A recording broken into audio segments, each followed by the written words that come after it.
Welcome to Small Talk with Kenya and Dawn. I'm Dawn. And I'm Kenya. We're back here. We have a brand new topic that we're talking about, and we are going to start the discussion on patience. I remember years ago when First Lady at my home church, and I couldn't understand why so much happening, right? So many different things that was going on. It was just hitting me one thing after another. And she said, Dawn, have you been praying for patience? And I said, yeah, I've been praying for patience. She said, well, that's what's wrong. I said, what do you mean? I said, what do you mean that's what's wrong? And she said, when you ask for patience, she said, those storms come up to begin to perfect your patience. Oh, okay. And I learned my lesson. Yeah. And I said, let me stop asking for patience.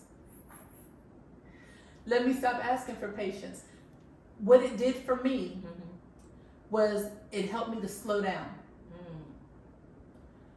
And it helped me to not be so anxious about things, to not worry about things, but it also redirected my faith.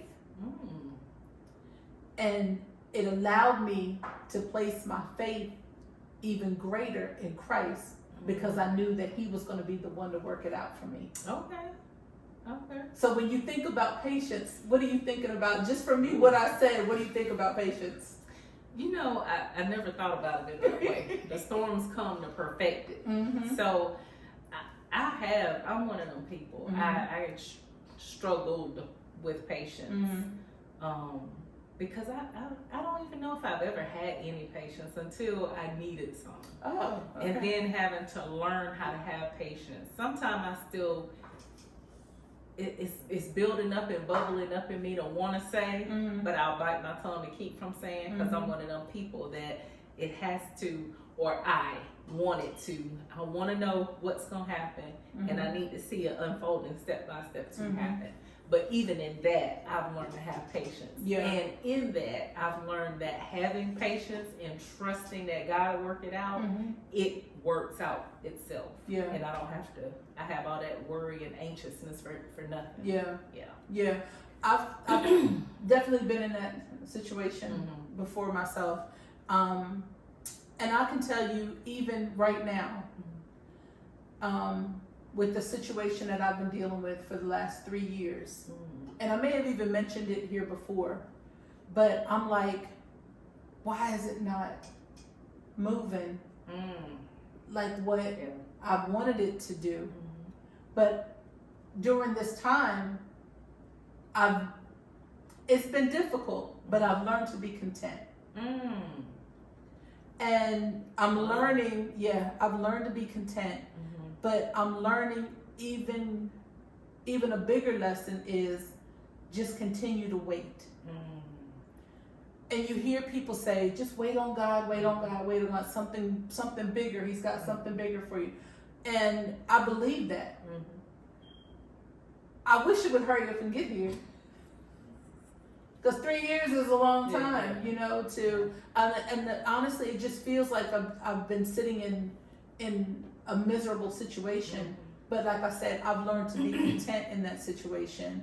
I seen, one reason why he didn't allow me to move at the beginning of this year, and because I probably wouldn't even have had my employment if I would have moved. Oh wow. Yeah. So I'm just learning to wait. Continually just being content in the situation and not rushing it. Yeah.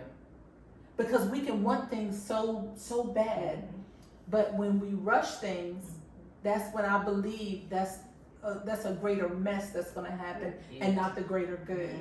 Yeah. What's something that you have been impatient about?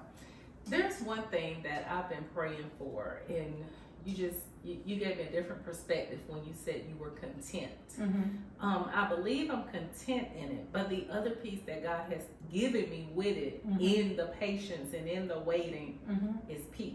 I don't worry about it because I wait in expectation now. And you really already summed it up, because in the waiting, I keep seeing why I'm still waiting. Mm-hmm. Because I'll see something that I'm like, ooh, I still didn't get that quite good. I didn't hit that mark right there. So now I need a little bit more of this. So now I have a different perspective. I'm going to be content with peace in the waiting. Yeah. Yeah. It seems like it's a hard thing to do, and it can be a difficult thing to do. I think it's so difficult because we look at things from our flesh, and we're not looking at things in the spirit. You think about that thorn. He had to be content. Yeah. Did he or did he not? Yeah. God said, my grace is sufficient. That's another thing that's helped me lock in with patience. Wow. Yeah. Is God said, my grace is sufficient. So I have to keep some of these things. Yeah. It's almost like you need to put up some sticky notes around your mirror in the morning or in your car, just as a reminder, as when it's getting uncomfortable. Yeah. Ooh. It's getting uncomfortable. Yeah. It's uncomfortable in the waiting. Having that patience can be uncomfortable sometimes because we don't want to sit in things. We don't want to have those things. But then when you get to the other side of what it is, I've gotten to the other side of things, and a week or two later, I've almost forgotten what was going on before. That's how good God fixed it for me. Yeah. And I'm like, ooh, what? Yeah. I got a little pep in my step now. I'm feeling good. I'm excited. But it was a process that you have to go through. And if you don't go through a process of something, how do you know what's really going to be on that other side? How are you even going to realize how good God's grace is if we don't have to go through something? Yeah. And you said something, you identified them 3 years and talked about it in our flesh. And we have to remember our timing is not God's time. That's right. Where it feels like 3 years equal 30 to us, it could be 3 minutes to him. Yeah. But all of it is necessary because in that patience, we're going to be prepped. And we got to be prepared for the thing that we asking for. Yeah. It makes so much sense when you talk it out. Yeah. But going through it, it's like, Lord, I've been praying for a long time. You've been praying for a long time. And even when you just said that, what just brought back to my mind, my remembrance, was a line in a song by Marvin Sapp, and he said, to you 40 years is but 1 hour. Yes. So those 3 years, to me, could just be 3 minutes to him. Yes. And we think about it. Now let's just talk this thing through. Come on, I'm ready. I'm ready for it. We will be going through the process. We will mess up 15 times. But then we'll think, well, why God making me wait 3 more years? Because we're not ready. We're not ready. And even in it, I think, oh man, we gotta stop thinking with our flesh. And I'm so guilty of it. I think first.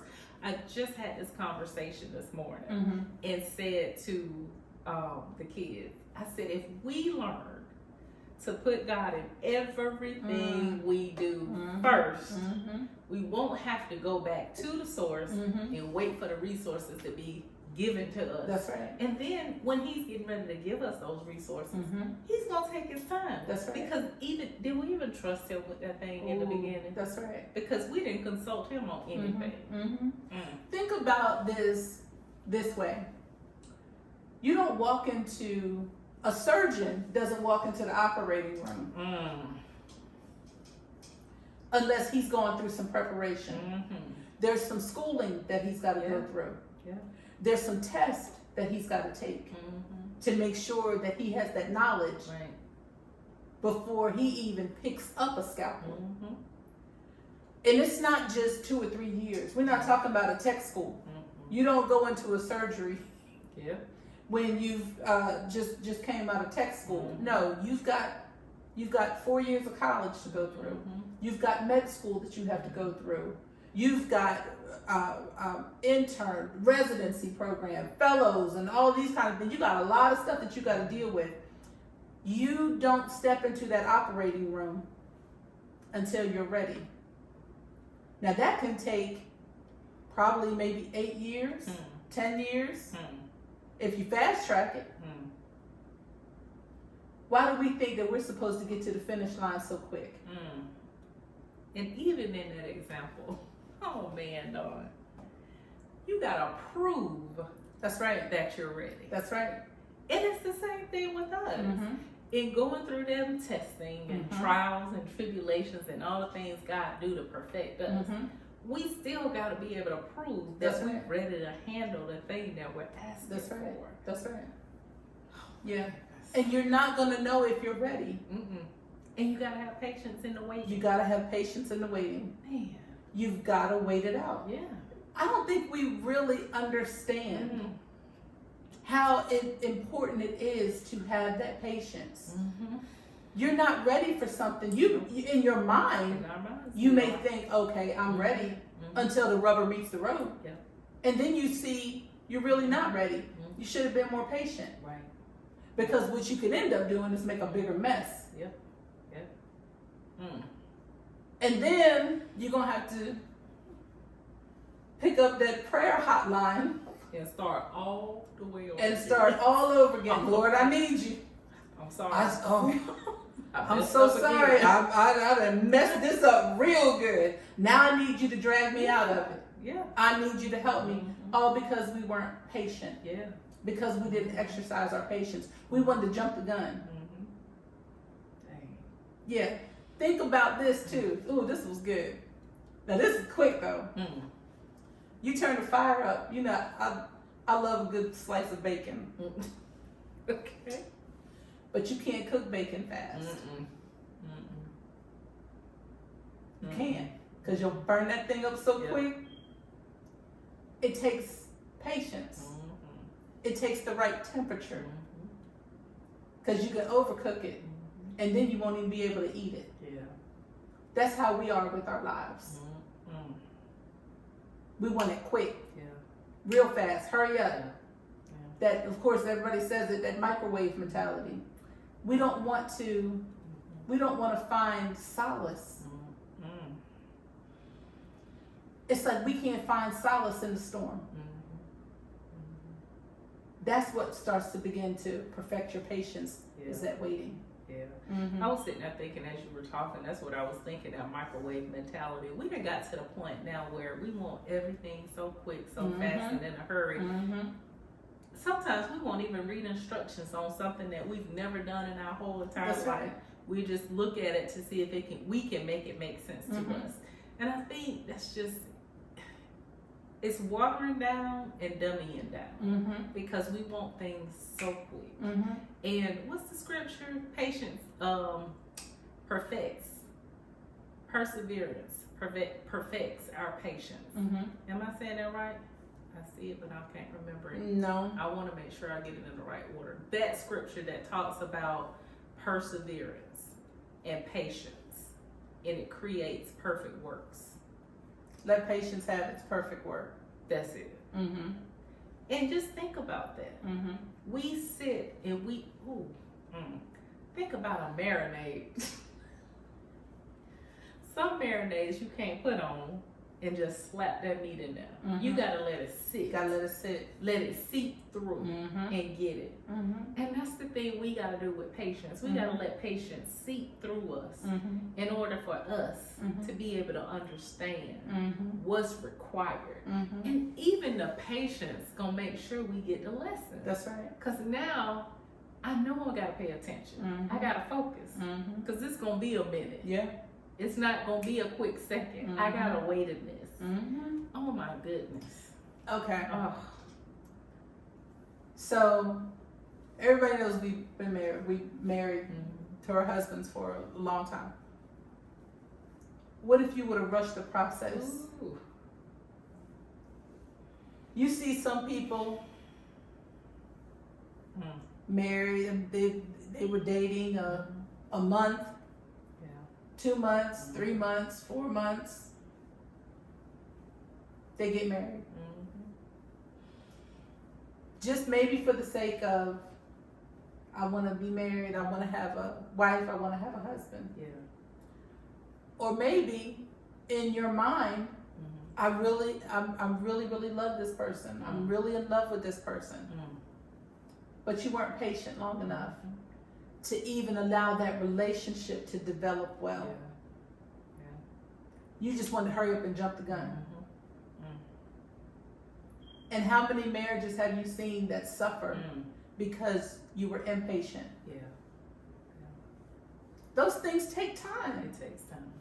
And that's to get to know who you're trying to live with for the rest of your life. Yeah. Because that person has been developing over, just say you're 35 years old. That person's been developing over the last 35 years, and you're just walking into that. You don't know that person. Yeah. And how much of that development was wrong? We're not getting into the trauma. We're not going to get into the missteps and the things that they weren't privy to during that time to cause it to be the disaster that it is. But you don't know those things. Right. And until you spend your patient and you spend time with them to develop that relationship, you're going to walk into a mess. Or walk into the mess they want you to see. Exactly. And it might be a bigger mess underneath. Yeah, than what you ever anticipated it to be. Yeah. It's so important. I can't stress enough how important it is to have patience. It is. It is. I really cannot stress that enough. And it's hard for us when you live in your flesh. But when you're able to walk into when you walk in the spirit, then you're saying, okay, I know. Because the first thing in your mind is, okay, I know God got my back on this. I know the Holy Spirit is walking with me. And I know that He's ordering my steps. He's guiding me. So I'm okay. It may be a little uncomfortable. You're going to deal with some bumps and things down the road, but you're going to be okay.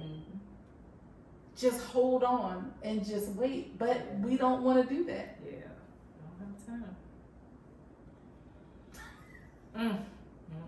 We just don't want to do it. Man. But when we don't, we make such a big mess. Consequences. Yeah. But not even just in our situations, right? About the patience. What about when we really get impatient with God? Ooh. Now I'm careful with that one because I'm scared. I'm just like, not playing. Because I know what He has for me. He's going to make sure that I'm perfected to handle what He has for me. So that's one line I try not to cross ever. So I don't even know if I can say, well, I guess that can be impatience if I'm saying, well, Lord, do you hear me? Am I doing this right? Do I need to readjust something? I guess that is that then. It could be. It could be a bit of impatience there. Yeah. It could be. I just try to be careful because I know what He's doing. He's doing not just for His benefit, but for mine as well. So that has helped me with the peace. Because I'll even have to talk myself into it and say, okay, well, the Lord sees that I'm not ready. I don't understand it, but He sees that I'm not ready yet.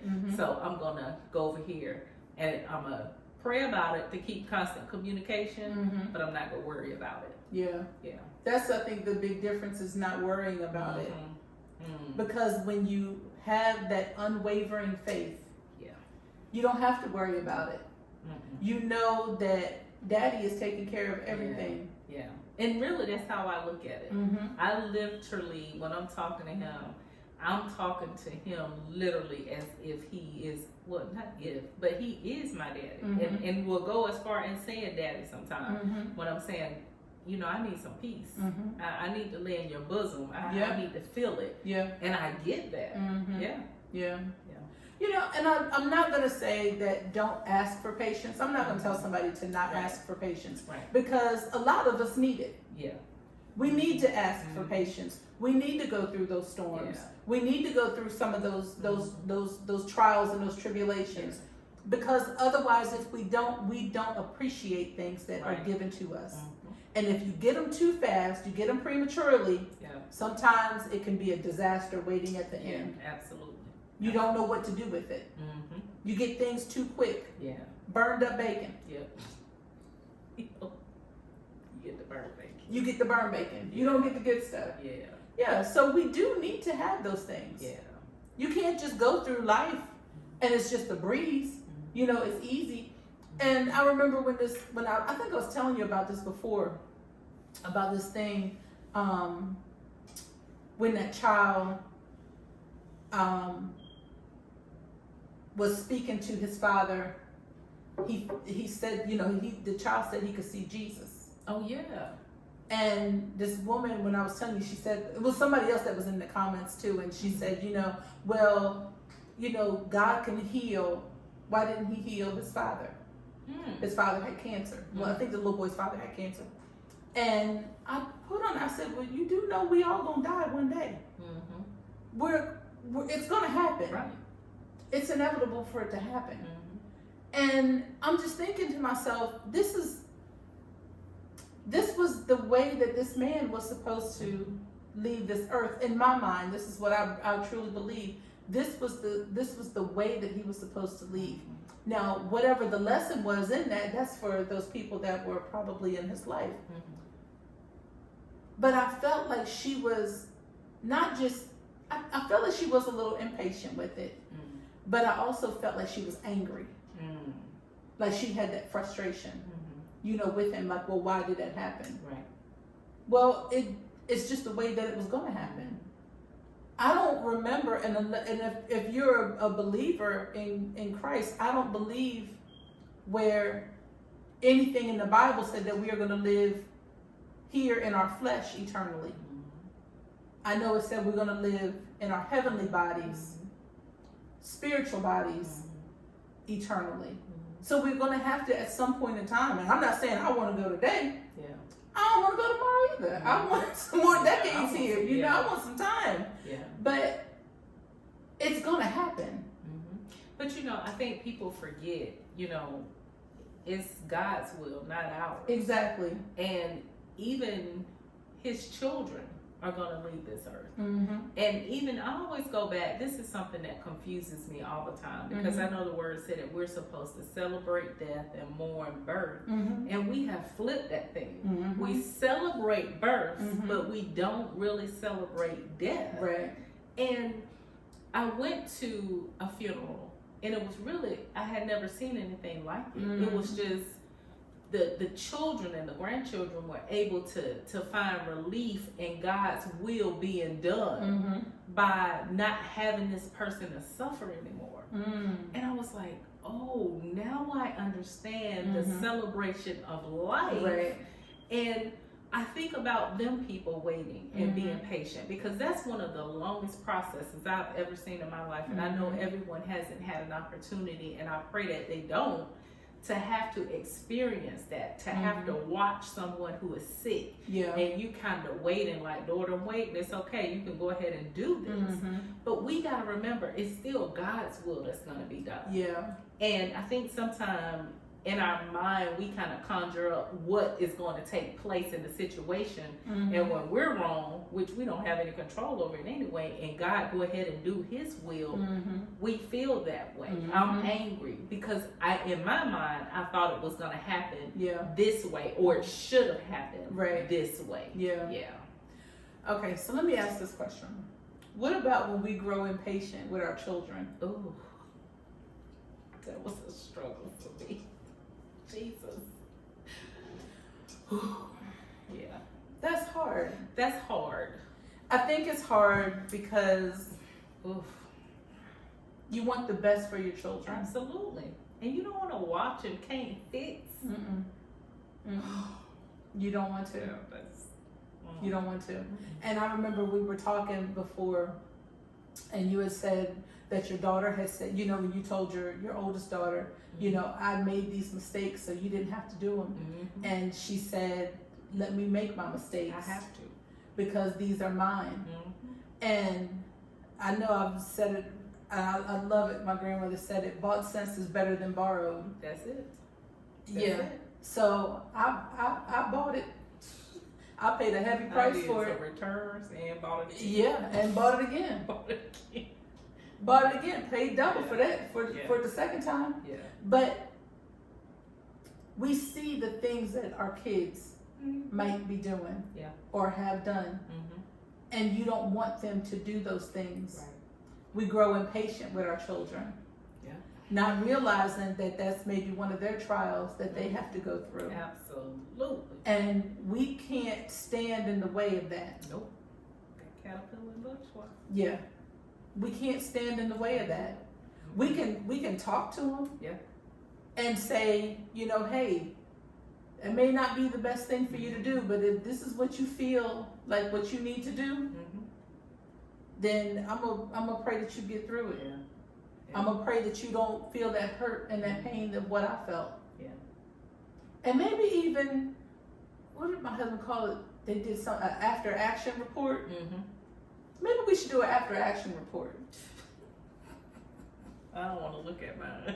I don't want to see mine no more either. I'm gonna feel like a dummy. Yeah, No. but maybe we should do it with our kids. Maybe. Let's do it with them. We don't need to do it, but let's do it with our kids. Yeah. But let's see what was good about it, and let's see what was bad about it. Yeah. And did the outcome? Even close to what you thought it was. Yeah. How was that? Yeah. How was that? Yeah. But it's hard as a parent. Mm-hmm. It is difficult to watch your child, and you grow impatient when they don't listen. Right. And you grow impatient waiting on them to grow into their senses. Right. But you know what? Even with that, it's only God, Mhm. because I'm used to be one of them hovering parents. I was a The helicopter. helicopter mom. I was on it, and as much as I'm still on it now, God has given me so much peace in just my kids' actions. Mhm. Like it's almost like He say, they're gonna be okay, Mhm. but I'm gonna sit with you while we watching, Mhm. because they're gonna be fine. But this gotta happen, Mhm. and I just don't. It made me think about my grandmother used to say, "Well, all I can do is pray for you and pay your life insurance. That's it." So it's like I'm sitting over here waiting. Mhm. I'm just waiting, but I have to remind myself a lot of times too Mhm. that I did those same stupid things, and you just have so many greater expectations Yeah. for your kids, Mhm. and that patience is just not part of. That's not part of the conversation when you're raising kids. Mhm. You know what? That's a good topic. Now I'm going to be talking about this to Mhm. tell people you gotta have that patience, Yeah. because as they get older, and that's the other part that I'm noticing. A lot of older people Mhm. have no patience, That's right. and they are not even aware Mm-mm. that they're being impatient. Mhm. Yeah. Oh, that's a good conversation. Yeah. Because I don't think we're aware of this all the time. No, I don't think people really Mhm. are, because it's such a selfish attitude that we Mhm. take, Mm-hmm. and I think that's one reason why so many people are very unaware of it. I'm gonna tell you, my kids tell me, they're like, when one of my favorite things to say is, "Oh, okay." Yeah. Yeah. It's so many things I'm just unbothered Yeah. by, Mm-hmm. and I say, you know what, the Lord will handle it. Yeah. Yeah. And I've also realized that that's not my fight. Yeah. Ooh. That's not my battle. Mm-hmm. That's one of the reasons why I can sit in patience, Mm-hmm. because it's not for me Right. to deal with. Mm-hmm. I'm not going out to put my little dukes up. Yeah. Lord, Yeah. these your people. Mm-hmm. It's your people.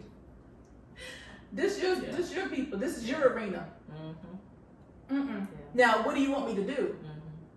I'll do what you ask me to do, Yeah. but it's not for me to step on his toes Mm-hmm. and take things into my own hands. No, I'm gonna follow his lead. I'm gonna follow what he tells me to do. And that's the thing. We got to make sure that we're listening to that, because That's right. this most recent situation, God literally told me, and this is for my baby. Mm-hmm. This is my child. He said, "You can't help. You got to leave it. You can't help. You got to take your hands off." Mm-hmm. And as soon as I start having a conversation, I put me in it, and I was quickly reminded, didn't I just tell you, you can't help? Ooh. So even in that, just sitting and waiting. But I just, that's so good, because I'm just now realizing how much I have grown in patience. Yeah. And how much patience I now have. Because I am to that point. You say, these your people. Literally, I have peace in saying, okay, God, I'm just going to wait to see how you work it out. Just keep them safe. That's it. Yeah. Yeah. Keep them safe. But like I said, you know, and that's not that I'm just waiting, we've talked before and said, you know, God is not, I'm not going to sit here and rub this and then he just, you know, poof, he's out. Yeah. Yeah. No, I'm listening. I'm sensitive to the Holy Spirit. Okay, you want me to do what? What do you want me to say what? Okay. Yeah. I got it. Yeah. But I'm not going to jump the gun. Absolutely. I'm not going to be impatient and do things because this is what I feel needs to be done. I'm going to tell you, yes. It has been so much, and you know a lot of the things that I've been dealing with the last couple of weeks. Yeah. And I said, I don't want to be God. Ooh. I would never. I don't know how he. Listening to all the mess that he got to listen to, dealing with all the craziness that he's got to deal with from so many people. You can become so impatient and just ready to throw your hands up. And I'm just so grateful that he is who he is. That he is infinite. He doesn't sleep because I'm going to get my rest. Right. Yeah. Now, Dawn going to sleep. I'm going to get my rest. But I could never do what he does. Right. I wouldn't even want to. I wouldn't even want to. And for him to have the amount of patience that he has with us, the amount of grace and mercy that he gives to us on a daily basis, it's unspeakable. You can't even imagine what he does. And the least that we can do is sit and be content. Shut your mouth when he tells you to shut it. Move when he tells you to move. That's the least that we can do, is just be obedient to him. Honestly, we really don't have the right or the authority to be impatient about anything when you really think about it. In the grand scheme of things, we really don't. We don't. We don't. We do so much. And he's there for us. Just keep fixing, repairing. Over and over and over again. But we become so impatient because we want what we want. And we want the man that breathed breath into us to listen to us. To listen to, to listen to us. You better hurry up and do it. I want it now. I want it now. How dare we? How dare we act like that? How dare we put that type of demand on God? We don't have the right or the authority to do that.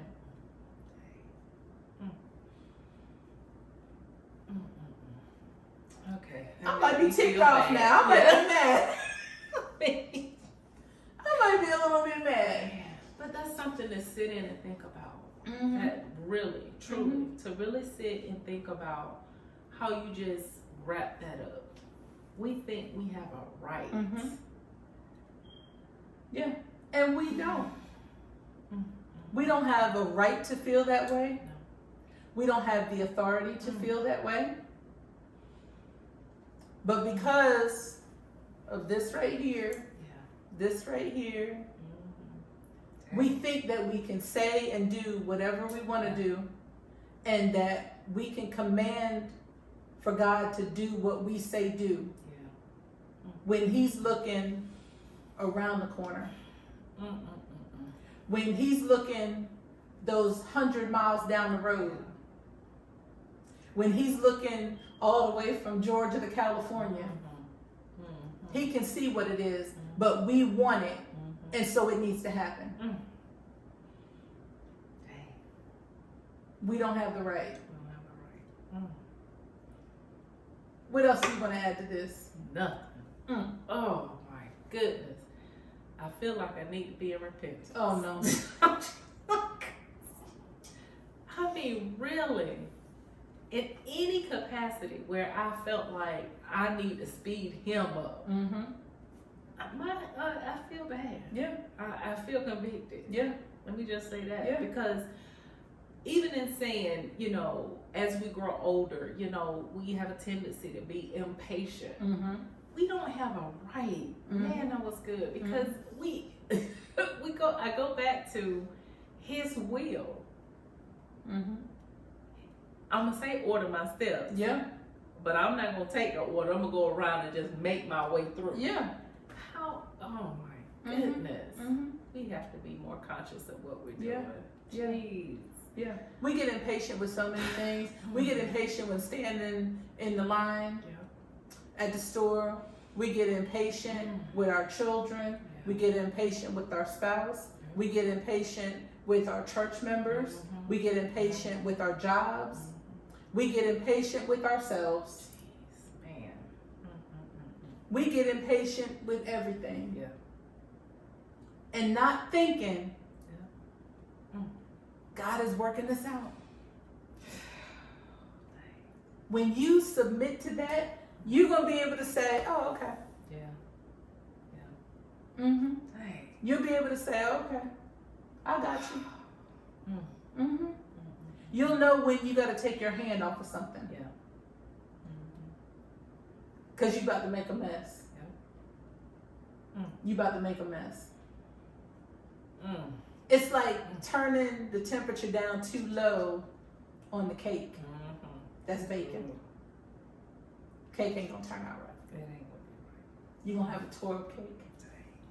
Burnt bacon and tore up cake. Burnt bacon, tore up cake. Oh man. Just a whole mess on your hands. This was perspective for me. In every, because I mean, it's the little things that we don't think about. And just to see how detrimental those tiny little things that are kind of harmless, how detrimental they really can be. I didn't think about this. I just go back to that surgeon again. Yeah. And having to prove, you think of all that time. And even after 10, 12 years maybe, in total, I still gotta prove that I can do it. Even before I can just do it. Yeah. Preparation. Yeah. Gee. You know, and with that, I work with physicians, right? And sometimes resumes, they call it a CV, will come across our desk, and you know, you're looking for a new physician, and you're looking for that one that says board certified in the specialty. Now you done went through all of this schooling, but you're still not board certified.